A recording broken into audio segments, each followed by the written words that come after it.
Saudi अरब Iran को पसंद नहीं करेगा, लेकिन जो हालात चेंज हो रहे हैं मिडिल ईस्ट में, आज प्रिंस सलमान को यह कहना पड़ गया कि ईरान ओआईसी का असली लीडर है और वही असली मुजाहिद है।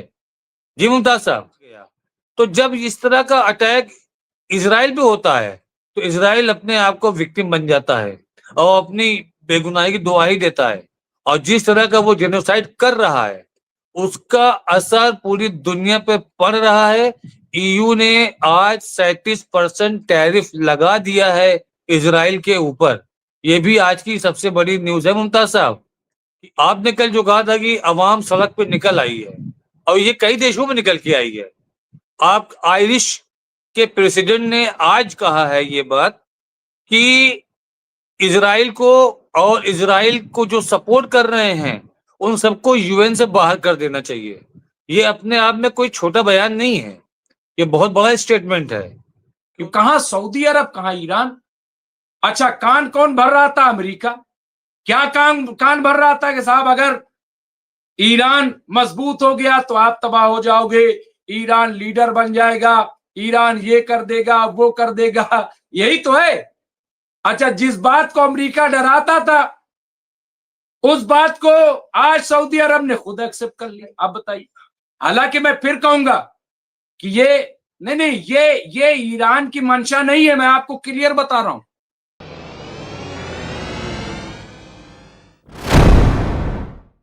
राशिद रिजवी साहब कैसे देख रहे हैं आज हालात जो है वो? गजा पे पहले हम बात करेंगे क्योंकि गजा के हालात बड़े खराब हैं, लेकिन इन तमाम हालात के बावजूद, हमलों के बावजूद, कार्रवाई के बावजूद आज भी हमास के लड़ाकों ने कई मकामात पे हमले किए और बड़े कामयाब उन्हें वो बता रहे हैं, अखबारात लिख रहे हैं कि कई इजरायली फौजी उसमें हलाक हुए। तो अगर थोड़ा से हम पहले गाजा पे रोशनी डालें, क्या आप देखते, कैसे देखते जो अभी ताजा हालात है वहां के, और उसके बाद फिर हम आएंगे जो डील हो रही है पाकिस्तान सऊदी में, जो बातचीत चल रही है टर्की और मिस्र में, जो बातचीत हुई है इजराइल और सीरिया पे, इन तमाम, और ईरान के साथ जो सऊदी अरब और तमाम यूएई से बातचीत हुई है, आज टेलीफोनिक बात भी हुई है, तो उस पर भी हम सब पे बात करेंगे। जी राशिद रिजवी साहब। देखिए, गाजा में जो स्थिति चल रही है वो इजराइल का फ्रस्ट्रेशन है। चारों तरफ से इजराइल के ऊपर दबाव ही नहीं, जबरदस्त दबाव पड़ रहा है। अभी डोनाल्ड ट्रंप गए थे ब्रिटेन, वहां पे जाकर के उन्होंने एक चीज स्पष्ट कर दिया कि उस ब्रिटेन को सपोर्ट करना है इजराइल का। तो इजराइल के प्रेसिडेंट ने कह दिया कि गाजा में कोई जेनोसाइड नहीं हो रहा है, और उसके विरोध में सड़कों पर पब्लिक उतर आई, आवाम उतर आई, तख्ता पलटने की बात भी करने लगी है। तो जो चीजें पब्लिक अपनी आंखों से देख रही है और मीडिया चीजों को छुपाती है, ये हर जगह की मीडिया का कोई एक गाइडलाइन होती है, उनको उनकी सरकारों से निर्देश दिए जाते हैं, सरकार दबाव बनाती है तुमको क्या नहीं दिखाना। लेकिन सोशल मीडिया भी आजाद तो हम कह सकते हैं, लेकिन इतनी कंप्लीटली इतना आजाद अब नहीं रह गया, उस पर कंट्रोल हो रहा है। और सोशल मीडिया के बड़े प्लेटफॉर्म जितने हैं वो सब अमेरिका के हाथ में हैं। हमें अभी आप फेसबुक पे, मैंने खुद ने अपने फेसबुक पे फोटो लगा दी थी खामनाई साहब की, उनको मर्द मुजाहिद लिखा। 30 दिन तक मेरा फेसबुक ब्लॉक था, 30 दिन तक ना उस पर कोई पोस्ट कर सकते थे ना कमेंट कर सकते थे। तो इससे पहले कोई अगर लगा देता था वह हिजबुल्लाह चीफ की फोटो, तो उनको टेरर बता करके ब्लॉक कर दिया जाता था, या फोटो गैप कर देते थे और एक वार्निंग देते थे, फिर आपकी आईडी ब्लॉक कर देते थे। तो सोशल मीडिया में ये चलता है, जिनके हाथ में कंट्रोल है वो करेंगे, स्ट्राइक भी मारेंगे, आपको डराने की कोशिश करेंगे कि आपको चैनल लंबन कर देंगे अगर आपने इस तरह के कोई स्टेटमेंट यूज किए, चाहे आपने उसको यूज ना किया हो। सच बताना सबसे बड़ी जंग है आज के समय में। आपने कल जो कहा था कि अवाम सड़क पे निकल आई है, और ये कई देशों में निकल के आई है। आप आयरिश के प्रेसिडेंट ने आज कहा है ये बात कि इजराइल को और इजराइल को जो सपोर्ट कर रहे हैं उन सबको यूएन से बाहर कर देना चाहिए। ये अपने आप में कोई छोटा बयान नहीं है, ये बहुत बड़ा स्टेटमेंट है कि उन्होंने खुल के कहा है इजराइल और इजराइल के सपोर्टर। तो सपोर्टर में इजराइल के कौन आता है? अमेरिका आता है। डायरेक्ट उन्होंने अमेरिका को चैलेंज कर दिया है। गाजा में जो स्थिति है, आज सबसे बड़ा टावर गाजा का, जिसको इन्होंने धराशायी कर दिया है। जो सबसे बड़ा टावर था गाजा का उसको धराशायी कर दिया उन्होंने। आज भी कम से कम 87 लोग मारे गए हैं गाजा में। आज भी इजराइल या उसके मिनिस्टर या उसके लोग एक प्रोपेगेंडा फैला रहे हैं कि हमारे इतने लोग मारे गए थे अक्टूबर में, किसी ने उसका 7 अक्टूबर को, और उसके ऊपर किसी को हमदर्दी नहीं है, सबको हमदर्दी हमास से है। तो आपने हमास के ऊपर अटैक किया, आप हमास पे अटैक करो, आप इनोसेंट लोगों पे क्यों कर रहे हो? आज एक हॉस्पिटल पे अटैक हुआ जहां पर छोटे छोटे बच्चे थे, उस पर अटैक हुआ, जानू माल का नुकसान तो नहीं हुआ, सब बच्चों को बाहर निकाल लिया गया, जो लोग डायलिसिस पे थे उनको बाहर निकाल लिया गया। तो जब इस तरह का अटैक इजराइल पे होता है तो इजराइल अपने आप को विक्टिम बन जाता है और अपनी बेगुनाही की दुहाई देता है। और जिस तरह का वो जेनोसाइड कर रहा है उसका असर पूरी दुनिया पे पड़ रहा है। ईयू ने आज 37% टैरिफ लगा दिया है इजराइल के ऊपर। ये भी आज की सबसे बड़ी न्यूज है मुमताज साहब कि ईयू ने 37% टैरिफ लगा दिया है। ये टैरिफ का मतलब है कि बहुत बड़ा आर्थिक नुकसान होगा इजराइल को। गाजा के लोग ये कह चुके हैं कि हम गाजा नहीं छोड़ेंगे, उनके पास अब कोई विकल्प बचा नहीं है। वो अपनी जमीन, घर खो चुके हैं, जमीन नहीं खोना चाहते। वो कहते हैं कि या तो मेरी यहाँ कब्र बनेगी या मेरा घर बनेगा, हम इसको छोड़ेंगे नहीं। आज ही उनके इजराइल के विदेश मंत्री ने एक नक्शे को सामने रखते हुए एक प्रेस कॉन्फ्रेंस की और ये बताया कि गाजा खत्म हो चुका है, अब यहाँ पर रिकंस्ट्रक्शन होगा और इस पे हम लोग अपने हिसाब से बांटेंगे। तो ये जो बेहयाई और बेशर्मी कर रहे हैं ये लोग, अभी इनको एहसास नहीं है कि इनके पीछे जो लामबंदी हो जाएगी तो अमेरिका पहले खुद को भी नहीं बचा पाएगा। इनको तो आप छोड़िए, एक ज्यादा टाइम नहीं लगेगा, 2 से 4 महीने में आप देखिएगा अमेरिका इनको छोड़ देगा, तरोतन्हा छोड़ देगा। जिस तरीके से फाइनेंशियल स्ट्राइक करने की कोशिश की है अमेरिका ने पूरे वर्ल्ड पे, सबके ऊपर टैरिफ ठोका। इंडिया के ऊपर उसने कितने टाइम टैरिफ लगा दिया कि पहले 25%, फिर अच्छा पनिशमेंट है 50%। अरे तुम क्या हो? तुम हो क्या? तुम तो किंगडम वाला रूल कर रहे हो, तमाम पूरी दुनिया के ऊपर राज करना चाहते हो राजा बन के, और दूसरों को बोलते हो कि डेमोक्रेसी पे हम बिलीव करते हैं, हम सबसे बड़े पीस मेकर हैं। पूरे इस फिलिस्तीन को तुमने तबाह कर दिया, पूरे इराक को तुमने तबाह कर दिया, पूरे सीरिया को तुमने तबाह कर दिया, पूरे लीबिया को तुमने तबाह कर दिया। और आज तुम ये कह रहे हो कि हम पीस मेकर हैं, हम दुनिया में पीस लाना चाहते हैं, चैन अमन लाना चाहते हैं। तो ये आईना जो दिखाया जा रहा है आज की डेट में, ये कोई बहुत मामूली चीजों मत समझिएगा इसको मुमताज साहब आप। अमेरिका, इसने, आपने अभी जो कहा पाकिस्तान की डील हुई उसके साथ, सऊदी अरब के साथ, तो ये खाली एक मुल्क नहीं, जो बैठक हुई है इनके बैठक में अंदर बाहर से दिखने में तो कुछ भी नहीं हुआ, कोई ज्वाइंट स्टेटमेंट पास नहीं किए गए। लेकिन जिस तरीके से ईरान कतर की तरफ जा रहा है, सऊदी अरब पाकिस्तान की तरफ इसलिए आ रहा है कि पाकिस्तान न्यूक्लियर पावर है, और पाकिस्तान इसलिए सऊदी अरब की तरफ भाग के गया कि उसको फाइनेंशियल मदद मिल जाएगी। पाकिस्तान का अपना वजूद है क्या? पाकिस्तान की सड़कें चाइना के हाथ में है, एयरपोर्ट कतर के हाथ में है, इज्जत अमेरिका के हाथ में है, हथियार रशिया के हाथ में है। पाकिस्तान के बाद अपना क्या है? तो उसको कोई अगर हाथ बढ़ाएगा तो वो दौड़ के जाके दोनों हाथों से पकड़ लेगा। उसको ये नहीं पता कि अंतरराष्ट्रीय प्लेटफॉर्म पर उसकी इज्जत मिलेगी या उसकी बेइज्जती होगी।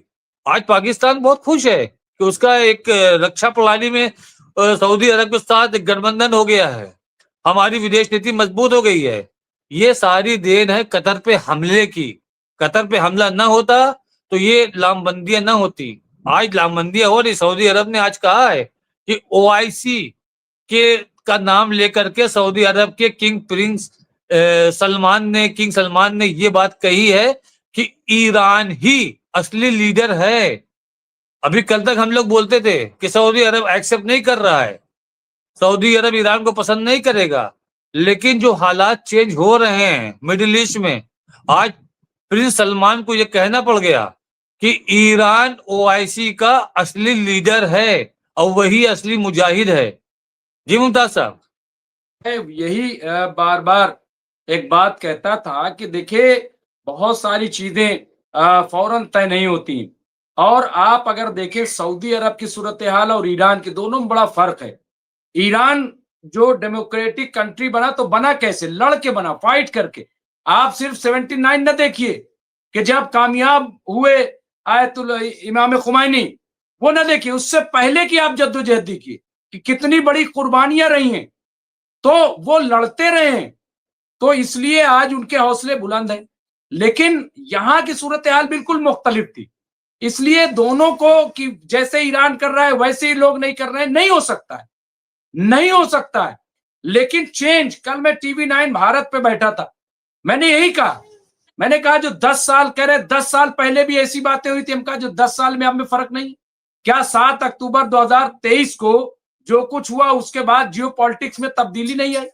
क्या जो 13 जून से और 25 जून तक जो जंग चली इजराइल और ईरान में, पहली बार इजराइल को जो जर्ब लगी, जितना भारी नुकसान हुआ, भाई क्या आप समझ रहे हैं गल्फ ये कभी तस्वुर भी करता था कि इजराइल को कोई परिंदा पर भी मार सकता है?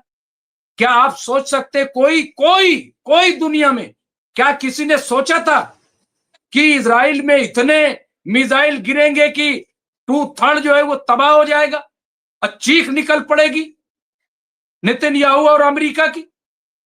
लेकिन ये हुआ, दुनिया ने देखा कि जिसको आपने खुद कहा है कि इजराइल समझता था कि हम अभेद हैं, लेकिन ईरान ने यह बताया कि ऐसा कुछ नहीं, हम आपको भी जर्ब लगा सकते हैं।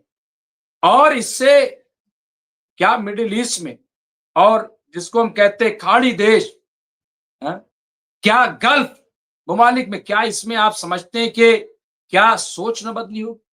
क्या अवाम में एक चिंगारी नहीं? आज आपने ये कहा और ये बात सही है कि मोहम्मद बिन सलमान, आप देखिए कि ये 2 साहिल थे अगर कहा जाए, और ये ऐसे 2 साहिल थे कि जिनका मिलना मुश्किल था, कि कहां सऊदी अरब कहां ईरान। अच्छा, कान कौन भर रहा था? अमेरिका। क्या कान भर रहा था कि साहब अगर ईरान मजबूत हो गया तो आप तबाह हो जाओगे, ईरान लीडर बन जाएगा, ईरान ये कर देगा वो कर देगा, यही तो है। अच्छा, जिस बात को अमेरिका डराता था उस बात को आज सऊदी अरब ने खुद एक्सेप्ट कर लिया। आप बताइए। हालांकि मैं फिर कहूंगा कि ये नहीं, ये ईरान की मंशा नहीं है, मैं आपको क्लियर बता रहा हूं। मैंने कभी भी आयतुल्ला सैयद अली खामनाई के खिताब में इस तरह का शुबा भी, मतलब कहीं से उड़ते उड़ाते भी, जैसे कहते ना कि इशारा, मैंने इशारा भी नहीं देखा, बल्कि हमेशा उन्होंने कहा कि नहीं, आप हमारे बड़े भाई हैं, आप जैसे आगे बढ़ेंगे हम पीछे चलने के लिए तैयार हैं, लीडरशिप आपकी होगी, लेकिन आप इस जंजाल से निकलिए। तो मैं बिल्कुल, आप सही कह रहे हैं राशिद रिजवी साहब, जो बात यहाँ पे और यहाँ पे पाकिस्तान के बारे में आया है कि शेख करीम साहब लिखा है, सभी मुस्लिम जानते हैं कि पाकिस्तान दुनिया के मुस्लिम देशों में एक मीर जाफर देश है जो धोखा करता है, ये उनका कहना है। तो बहरहाल ये तमाम चीजें हैं। और देखिए, जैसे ही पाकिस्तान से डील हुई, पहला बयान क्या आया कि हिजबुल्लाह को निशाना बनाया जाएगा और रेड सी को खाली कराया जाएगा। ये बयान भी आया। अब किसका बयान है, क्या है? क्योंकि मैं तो कभी भी पाकिस्तानी लीडर का जो भी बयान होता है, मैं तो सोचता हूं ये इनका अपना होता नहीं, जो भी लिख के आता है ये पढ़ देते हैं खाली, क्योंकि इन्हें लिखना पढ़ना भी नहीं आता, माफ कीजिएगा।